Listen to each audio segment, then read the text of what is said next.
ప్రియమైన సహోదరి సహోదరులారా, మీకు శుభవార్త. 2025 సంవత్సరంలో మొత్తం 365 అంశాలను మీతో పంచుకోబోతున్నాము.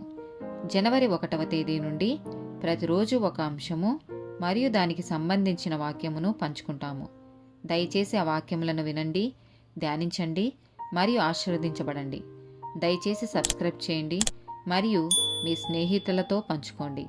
ధన్యవాదాలు.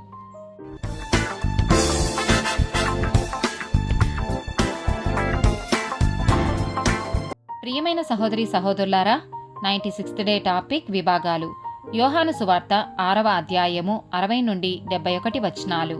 ఆయన శిష్యులలో అనేకులు ఈ మాట విని, ఇది కఠినమైన మాట, ఇది ఎవడు వినగలడని చెప్పుకొనిరి. యేసు తన శిష్యులు దీనిని గూర్చి సనుగుకొనుచున్నారని తనకు తానే ఎరిగి వారితో ఇట్లనెను, దీని వలన మీరు అభ్యంతరపడుచున్నారా? అలాగైతే మనుష్య కుమారుడు మునుపున్న చోటునకు ఎక్కుట మీరు చూచిన ఎడల ఏమందురు?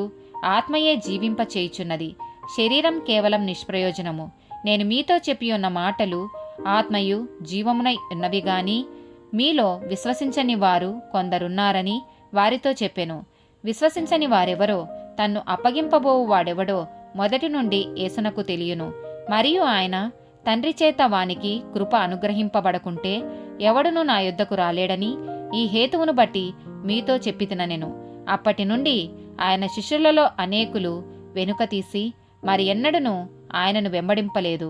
కాబట్టి యేసు, మీరు కూడా వెళ్ళిపోవలెనని ఉన్నారా అని 12 మందిని అడుగగా, సీమోను పేతురు, ప్రభువా, ఎవని యొద్దకు వెళ్ళుదము?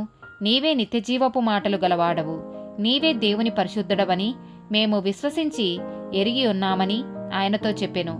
అందుకు యేసు, నేను మిమ్మును 12 ఏర్పరచుకొనలేదా? మీలో ఒకడు సాతాను అని వారితో చెప్పెను. సీమోను ఇస్కరియోతు కుమారుడైన యూదా 12 మందిలో ఒకడైయుండి ఆయన నప్పగింపబోవుచుండెను గనుక వాని గూర్చియే ఆయన ఈ మాట చెప్పెను. మొదటి కొరింథీయులకు రాసిన పత్రిక 4వ అధ్యాయము 6 నుండి 13 వచనాలు.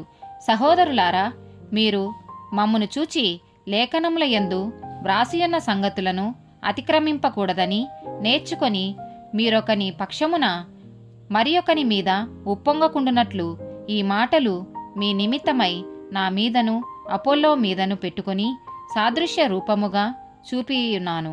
ఎందుకనగా నీకు ఆధిక్యము కలగచేయువాడెవడు? నీకు కలిగిన వాటిలో పరుని వలన నీవు పొందినది ఏది? పొందియుండియు పొందనట్టు నీవు అతిశయింపనేలా? ఇదివరకే మీరేమియు కొదవలేక తృప్తులైతిరి, ఇదివరకే ఐశ్వర్యవంతులైతిరి. మమ్ముని విడిచిపెట్టి మీరు రాజులైతిరి. అవును, మేమును మీతో కూడా రాజులమగునట్లు మీరు రాజులగుట నాకు సంతోషమే కదా. మరణదండన విధింపబడిన వారమైనట్టు దేవుడు అపోస్తులమైన మమ్మును అందరికంటే కడపట ఉంచి ఉన్నాడని నాకు తోచుచున్నది. మేము లోకమునకు, దేవదూతలకును మనుషులకును వేడుకగానున్నాము. మేము క్రీస్తు నిమిత్తము వెర్రివారము, మీరు క్రీస్తునందు బుద్ధిమంతులు. మేము బలహీనులము, మీరు బలవంతులు. మీరు గనులు, మేము గణహీనులము.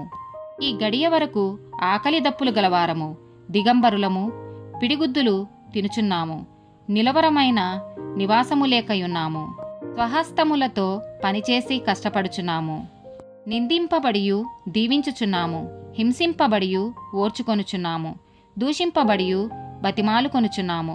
లోకమునకు మురికిగాను అందరికీ పెంటగాను ఇప్పటి వరకు ఎంచబడి ఉన్నాము. ఆమెన్.